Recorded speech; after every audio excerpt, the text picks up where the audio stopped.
What's up, guys? Chris with Dirt Road Life. Welcome back to the shop. Welcome back to the channel. And we got a shop project today, which is kind of some of my favorite stuff to film anyway. We're going to be installing these pillar pod light mounts on the XJ Cherokee. Well, there's a couple issues with these XJ Cherokees, one of which is the lighting. The headlights actually suck, like really bad.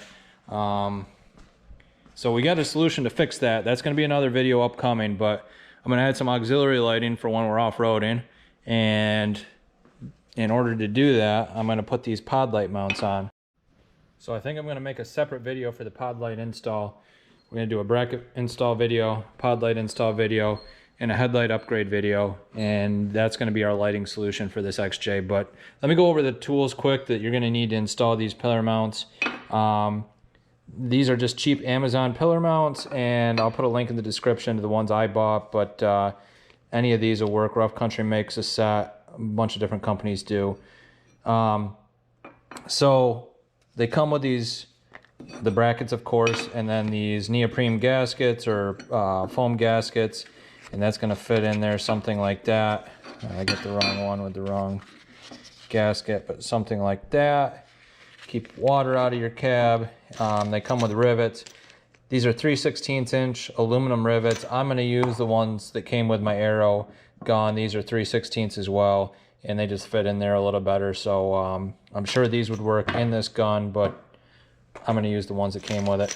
Then you need somewhere between a number 11 and a number 12 drill bit. If you can't read the size on the drill bit, and your drawer looks like mine, you don't know what drill bits are which, you can use a drill index. These things are super handy and really cheap. You can get them on Amazon for probably like $5. Or you can use a pair of calipers, which most of us have in our garage, for just smaller, more precise measurements. And it equates to something like 0.194 inches. But that's all you need besides a marker to mark our holes. Probably a tape measure too, just to make sure we get it up the pillar even on both sides. First thing we need to do is remove at least a small portion of this trim at the bottom. This is just trim for keeping water out of the door seal here. And in order to do that, there's 3 little plastic rivet things. 1, 2, and 3. I think we only need to remove this bottom one, so I'm going to remove that. It's probably going to break, and I'll have to figure out something to put it back in with, or we can get some 3M double-sided, 1/4 inch wide tape and put that back on. But I think I can figure out something to put that back on with. But I just need to get that plastic rivet out, and this is, I might get it. This is a 94, so it's a 30-year-old Jeep, so this stuff's probably pretty brittle. Well, it just snapped. But this is stuck on with double-sided tape as well. So I'm just going to take the screwdriver blade and pop that loose.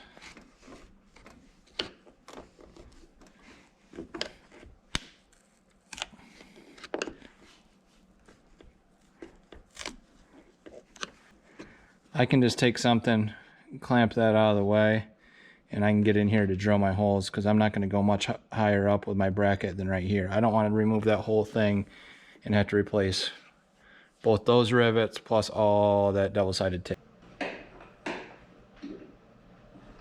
I'm just kind of sliding this up and down, figure out where it would look good from inside the cab here. And then I'm just going from the back side here and marking my 3 holes.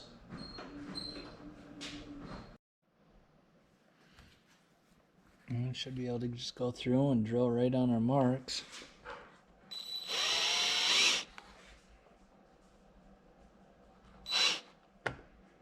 Might have to drill. I ended up getting a smaller drill bit. It'll be a whole lot easier than going right to our finished size right off the bat.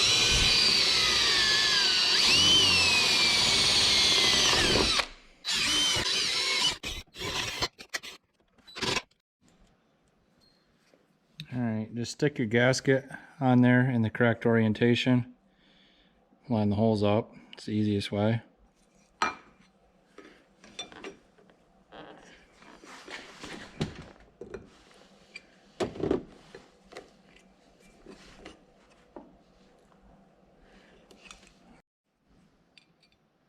Alright, those darn rivets would not fit through there, so I think the powder coat, you know, the Chinese powder coat made the holes a little bit smaller than they should be. So I just reamed them out with my number 11 or number 12 drill bit, whatever.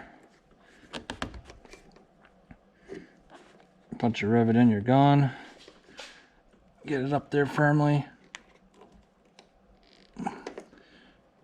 Pump your gun twice. I should have busted that off.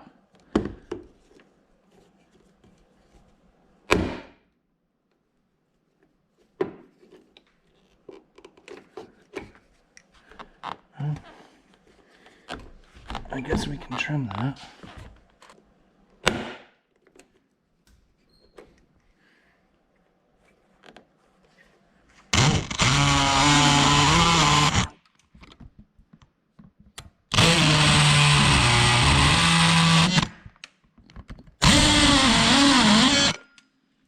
Alright, I had this double-sided tape back side of this rubber seal here that I pulled off earlier.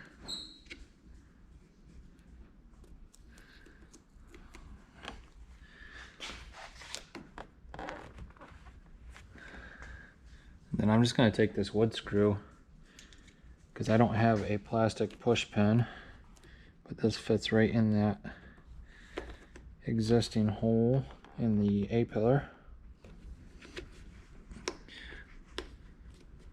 It's not a completely water or airtight seal, I don't think, but I also don't think it's that critical. Roughly about what it's going to look like, guys.